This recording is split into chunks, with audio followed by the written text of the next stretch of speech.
Madame, Messieurs, bienvenue dans ce plateau spécial consacré à l'actualité gabonaise.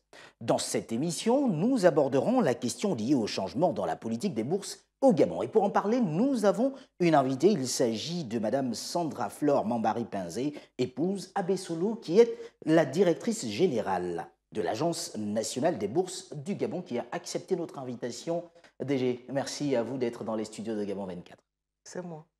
Avec vous, on parle de cette question liée aux bourses au Gabon. Mais avant de rentrer dans le vif du sujet, en ce qui concerne les réformes, quel est l'état de lieu en matière de bourse au Gabon depuis ces 5 dernières années? Alors là, c'est bien précis comme limite.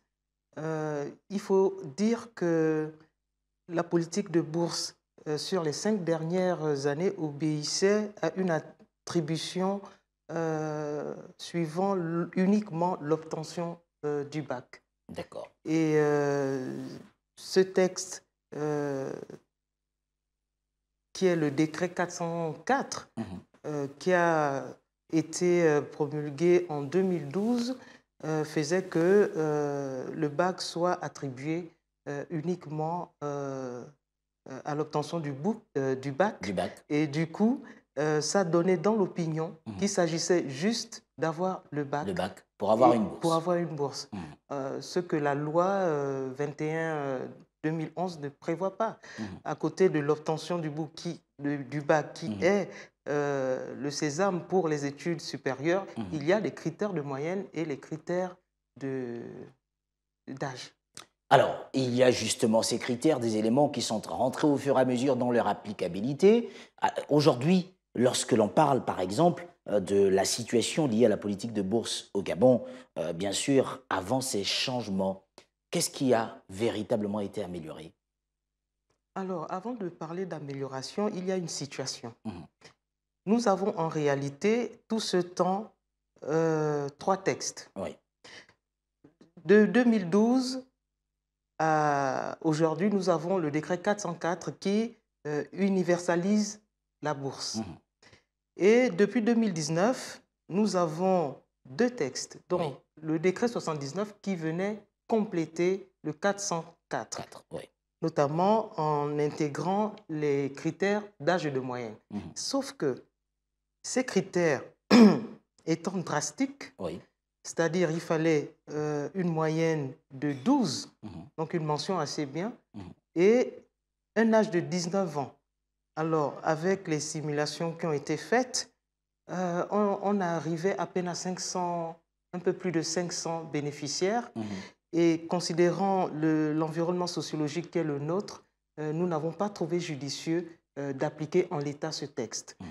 À côté de ça, il y a le décret 119 qui organisait l'attribution pour l'enseignement professionnel. Ça faisait qu'il y avait 3 textes. Alors, cette situation faisait que c'était difficile de trouver l'équilibre. Donc, les nouvelles réformes viennent corriger et harmoniser tous ces textes pour en donner une. Et dans ces réformes, il faut compter des nouvelles catégories de bourses, voilà, intégrant des bourses de mérite, des bourses d'honneur, des bourses d'excellence, des bourses pour personnes vivant avec un handicap, parce que ces derniers étaient traités comme des étudiants normaux quand ils n'étaient pas signalés leur état. Donc du coup, avec cette nouvelle réforme, il y a un statut particulier pour cette catégorie de demandeurs de bourse. Il y a également la bourse attribuée à tous ceux qui s'intéressent au sport-études, aux sportifs de haut niveau, et enfin aux demandeurs faisant dans les mines et pétrole.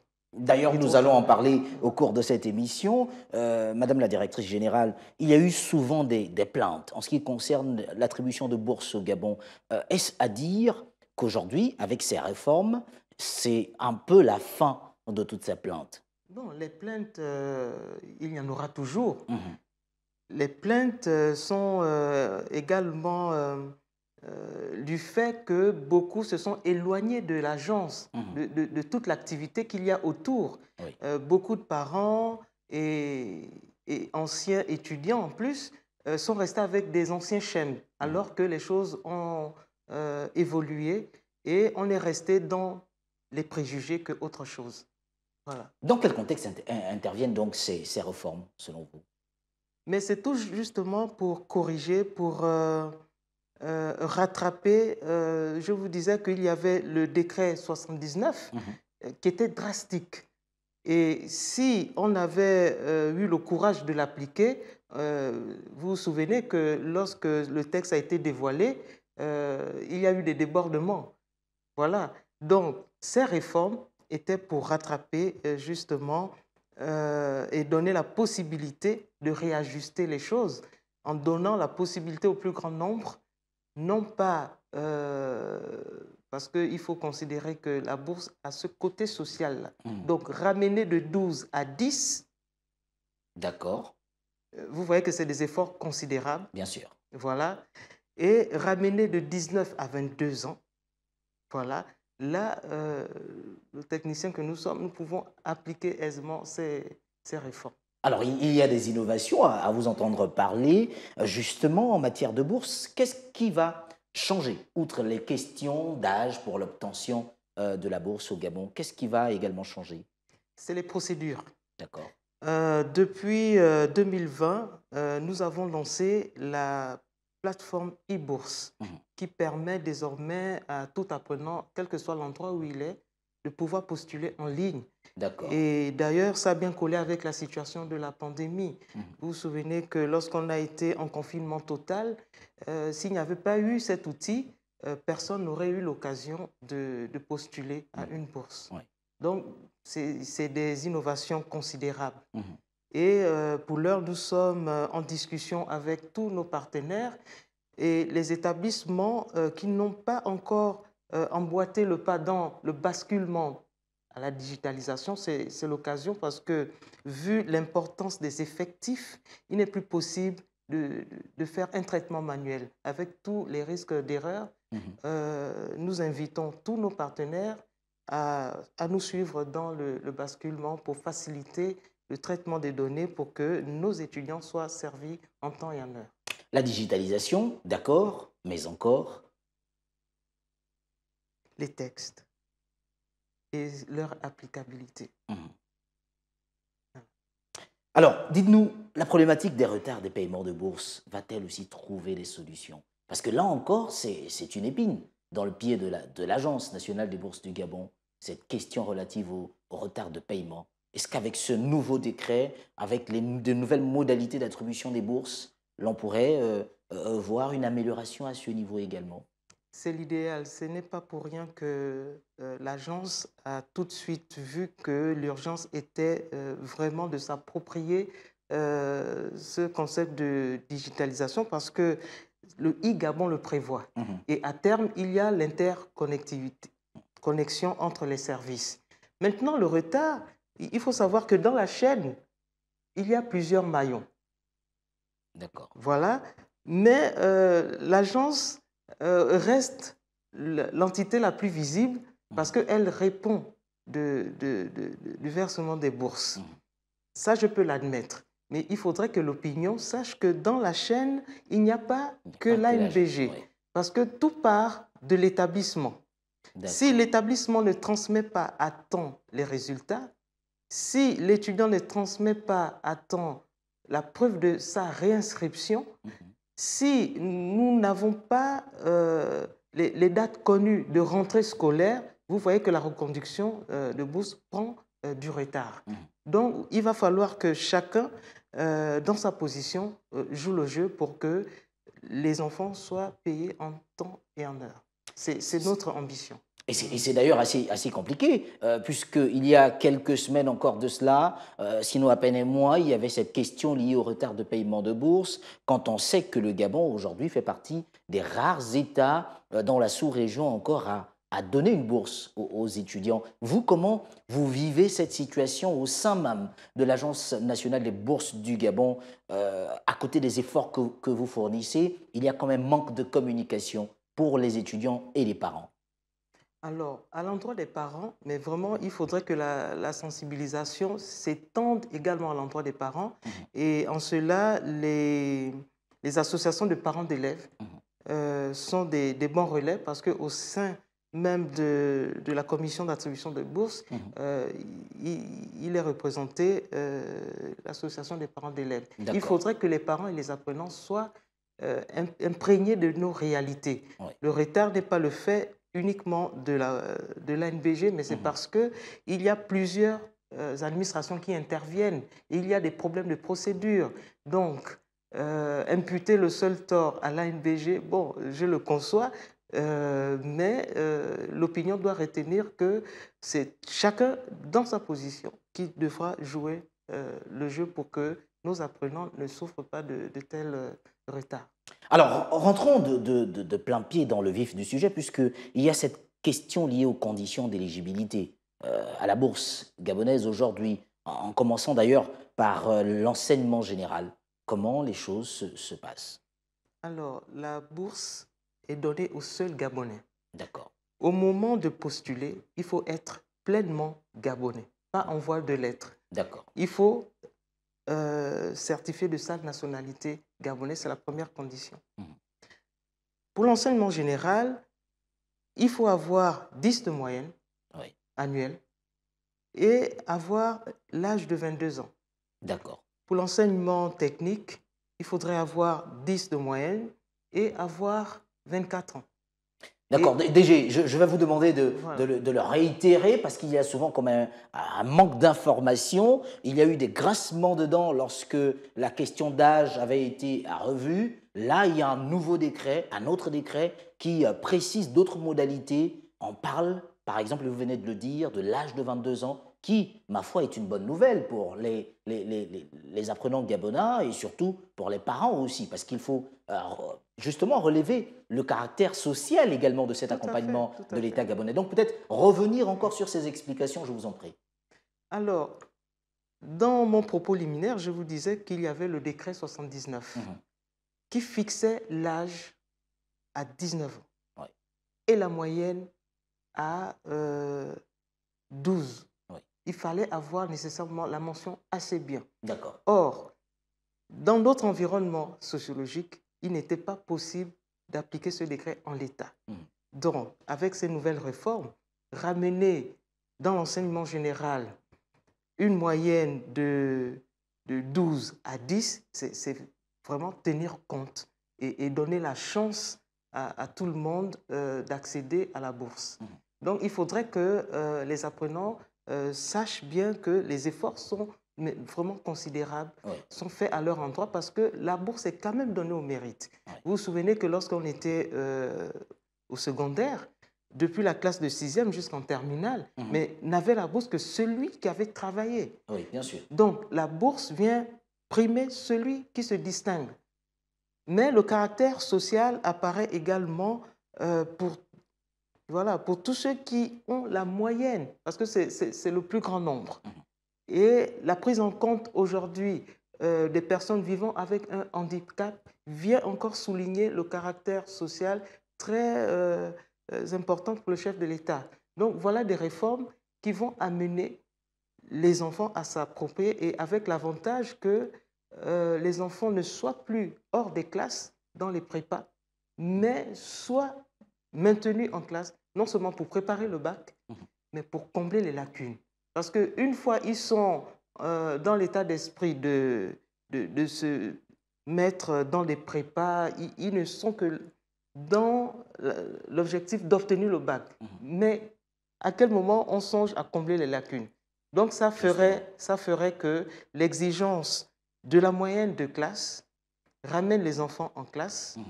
et comble les lacunes. Parce que c'est un phénomène qu'on pensait voir uniquement à Libreville, mais lors des sensibilisations, lorsque j'ai été à Bitam, j'ai vu que les effectifs qu'on me Par exemple. présentait, que j'étais censé avoir lors de la sensibilisation, mais le proviseur me faisait comprendre qu'ils étaient dans les prépas, ils avaient déserté les salles. Vous vous rendez compte? Donc, ça a des avantages collatéraux de D'accord. ramener les enfants en classe. Alors, justement, y a-t-il une différence en matière d'attribution de bourses pour l'enseignement général, l'enseignement technique, l'enseignement professionnel, et aujourd'hui avec ce décret qui prend en compte également le domaine de sport, y a-t-il une différence? Oui, il y a des nuances.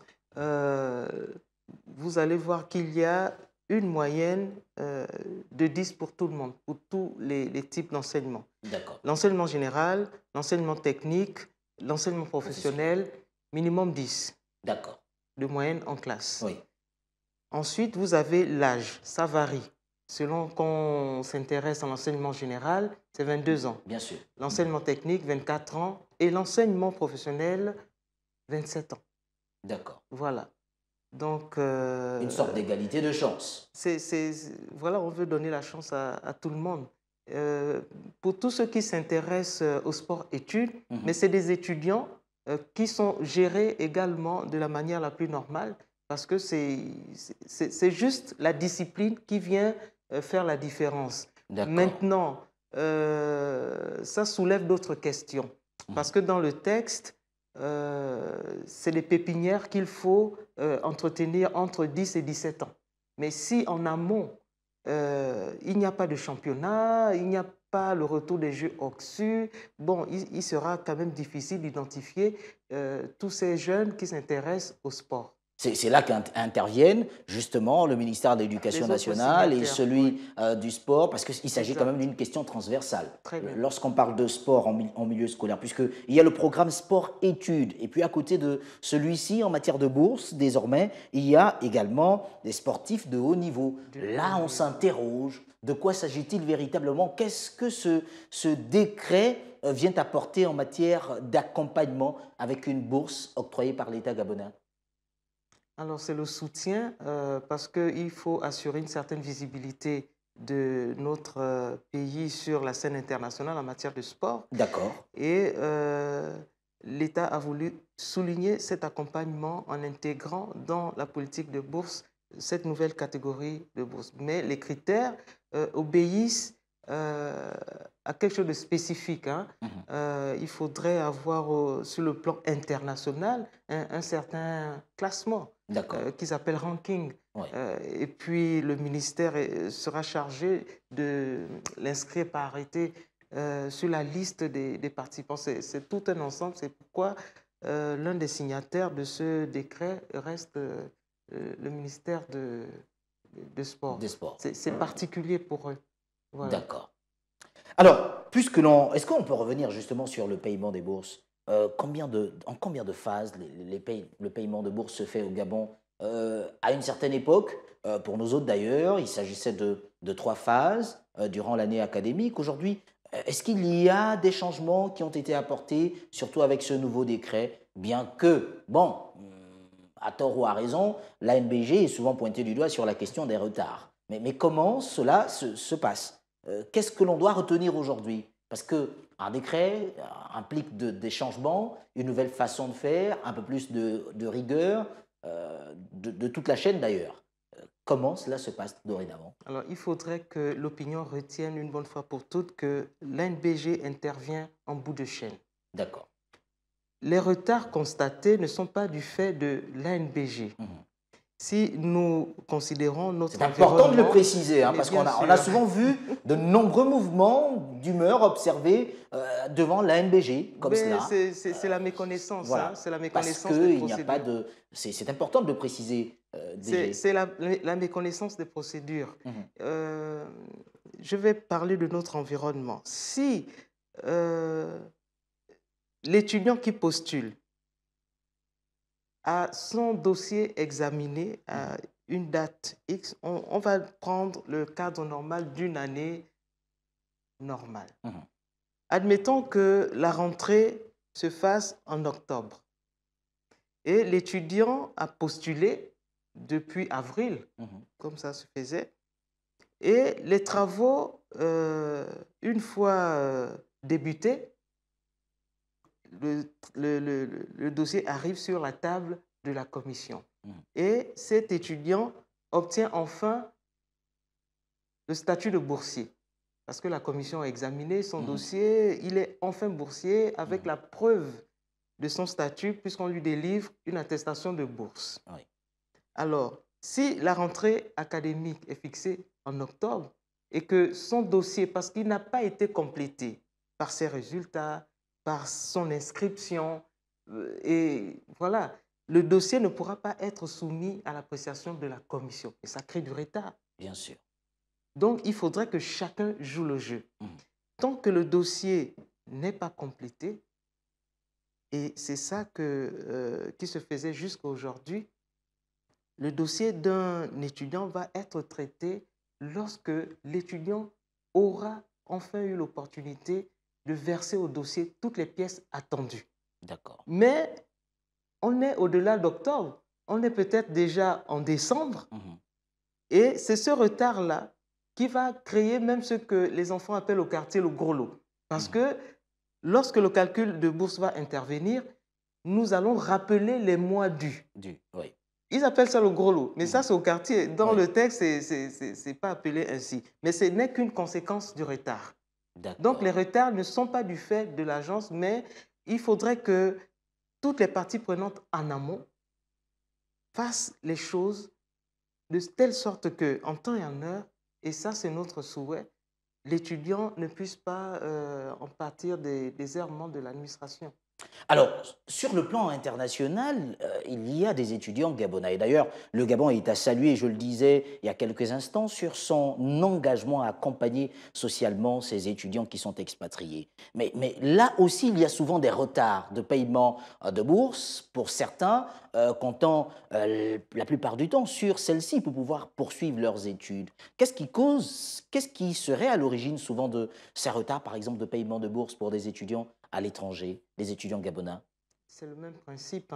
Et je vous ai dit que dans la chaîne de traitement, nous sommes plusieurs à intervenir. D'accord. Il y a des problèmes de procédure, voilà. Et deux fois, la trésorerie peut manquer parce que c'est des sommes importantes. Importantes, oui. Voilà. Donc, c'est quelques aspects que l'opinion ignore souvent.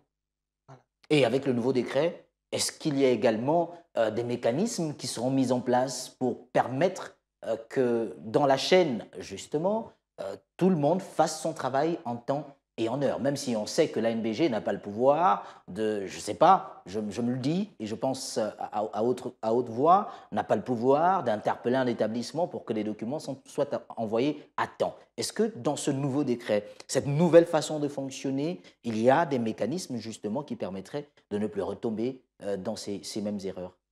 Alors, ce décret ne vient pas dire comment régler le problème du retard. D'accord. Non. Ce décret vient faciliter, initie des réformes, etc. Maintenant, c'est entre administrations qu'on doit se parler. Qu'on doit se parler et trouver un consensus pour que les retards baissent. Voilà. L'idéal, c'est de servir vraiment l'étudiant en temps et en heure, qu'il soit au Gabon ou à l'étranger. Alors, il nous reste que quelques secondes à passer ensemble, à revenir. Vous me permettrez de vous reposer la question, sinon souhaitez que vous reveniez sur ces explications. Les nouvelles modalités en matière d'obtention de bourse lorsque l'on est un étudiant gabonais, de l'enseignement général à l'enseignement technique, pour finir, pourquoi pas, à l'enseignement professionnel et même pour parler également du domaine de sport. Alors, il faut retenir que la bourse est attribuée au cycle. Il faut être au bon endroit pour postuler. Soit on est en classe de terminale, soit on est à la fin d'un cycle. Et les conditions de maintien et de reconduction de bourse font que tant que l'étudiant ne nous produit pas les éléments attendus, comme les résultats, la preuve de son inscription, et que l'académie communique également les dates de rentrée, nous, on ne peut pas mettre en place la bourse d'un étudiant. D'accord. Il faudrait que ces trois paramètres soient réunis pour que la bourse soit reconduite. D'accord. Et pour que la bourse soit attribuée pour les primo-demandeurs, comme les élèves de terminale, il faut être de nationalité gabonaise, avoir obtenu son bac, avoir fait sa demande en ligne, avoir à justifier d'un âge si on on est de l'enseignement général 10 de moyenne en classe, en plus du bac, et avoir 22 ans. Si nous sommes de l'enseignement technique, avoir son bac, avoir 10 de moyenne, avoir 24 ans au moment de la demande. Et si on s'intéresse à l'enseignement professionnel, il faudrait également avoir fait la preuve de son bac. Et là, la particularité, c'est que le bac, pour l'enseignement professionnel, on l'admet avec 4 ans minimum. Voilà. Il peut être vieux de 4 ans ou moins. Voilà. Et avoir 10 de moyenne en classe et avoir 27 ans. Alors, DG, nous sommes arrivés au terme de cette émission, mais je voudrais insister pour que les Gabonais comprennent l'enseignement professionnel qui est un secteur tellement important à l'heure où on parle de la diversification de l'économie, du plan d'accélération et de transformation. Le Gabon se doit d'être désormais plus que jamais ce pays compétitif en matière de secteur de l'emploi. Vous le dites bien, on peut avoir un bac daté de plus de 4 ans et obtenir une bourse avec des conditions qui sont précises au moins. Avoir obtenu son baccalauréat et avoir 26 ans, vous le disiez. 27 ans, voilà. C'est important de le préciser pour que les Gabonais le comprennent. Qu'est-ce que l'on peut retenir avant que de pouvoir nous dire au revoir? Votre mot de la fin. Bon, le mot de la fin, c'est que nous avons reçu des hautes instructions. Nous sommes le bras séculier de l'État. Nous sommes là pour la mise en œuvre. Il y a une directive qui a été donnée par le chef de l'État et nous nous y employons pour la mise en œuvre pour que désormais un étudiant qui postule à une bourse, qu'il puisse trouver un point de chute. Parce que nous répondons à cette commande-là. Une formation, un emploi à la fin. Voilà. Ne plus former pour former, mais pour répondre à une demande du patronat, par exemple. Merci à vous d'avoir accepté notre invitation. Je rappelle que vous êtes Madame Sandra Flore Mambari Penzé, épouse Abbé Solo. Vous êtes la directrice générale de l'Agence nationale des bourses du Gabon. Merci également à vous qui êtes restés des nôtres dans cette émission sur Gabon 24. N'oubliez pas, les gestes barrières sont toujours à prendre au sérieux et que sur Gabon 24, l'actualité est en continu via nos réseaux sociaux. Au revoir.